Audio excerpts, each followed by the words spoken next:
एक समय था जब उत्तर प्रदेश की सियासत दो नेताओं के इर्द गिर्द घूमती थी। वो दो नेता जिन्हें मान्यवर कांशीराम ने तराश कर सत्ता के शिखर तक पहुंचाया और जिन दोनों ही नेताओं ने एक सूत्र में पूरे उत्तर प्रदेश के उस समाज को आवाज दी जो लंबे समय से उपेक्षित रहा।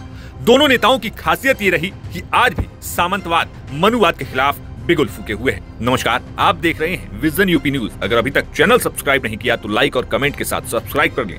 आज बात होगी पिछड़े वर्ग में कोयरी समाज से आने वाले दो नेताओं की जिन्हें हर कोई साथ आते देखना चाहता है। आज बात बाबू सिंह कुशवाहा और स्वामी प्रसाद मौर्य की।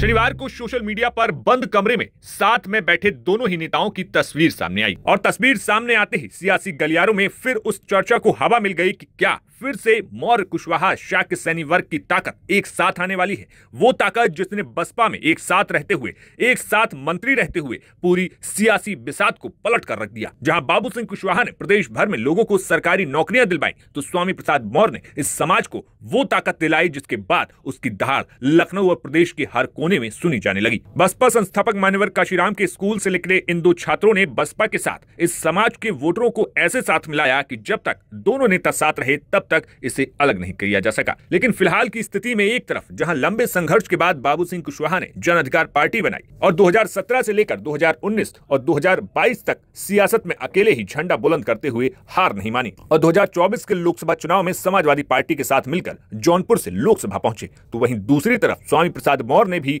जब बसपा का साथ छोड़ा तो हर पार्टी ने उन्हें अपने साथ में मिलाने की कोशिश की। ऐसे में अपनी शर्तों में तमाम पार्टियों के साथ स्वामी प्रसाद मौर्य जुड़े, लेकिन आखिर में सभी पार्टियों का साथ छोड़ा और स्वाभिमान में उस एमएलसी पद को भी ठुकरा दिया जिसे पाने के लिए ओम प्रकाश राजभर से लेकर समाजवादी पार्टी में तमाम नेता मार किए हुए थे। लेकिन अब स्वामी प्रसाद मौर्य एक अलग पार्टी बनाकर संघर्ष के रास्ते पर चलते हुए बाबा साहब मान्यवर कांशीराम के मिशन को आगे बढ़ाते हुए सियासत में पूरे तरीके से सक्रिय हैं। हाल ही में स्वामी प्रसाद मौर्य ने ऐसी ही 9 पार्टियों को मिलाकर एक अलग मोर्चा बनाया जो 2027 के चुनाव में अलग फ्रंट के तौर पर आगे बढ़ेगा। लेकिन 9 पार्टियों के साथ गठबंधन करने के बाद स्वामी प्रसाद मौर्य का सपा के सिंबल पर जौनपुर से जीते सांसद बाबू सिंह कुशवाहा और अपनी पार्टी के राष्ट्रीय अध्यक्ष स्वामी प्रसाद मौर्य का एक साथ आना कोई राजनीतिक नहीं, एक निजी कारण था। दरअसल हाल ही में स्वामी प्रसाद मौर्य के बड़े भाई सालिग्राम मौर्य जी का बीते शुक्रवार को परिनिर्वाण हो गया, जिसके बाद शनिवार को सांसद बाबू सिंह कुशवाहा स्वामी प्रसाद मौर्य के आवास पर संवेदना देने पहुंचे। बता दें कि ऐसी ही तस्वीरें 2 साल पहले जून 2023 में देखने को मिली थी,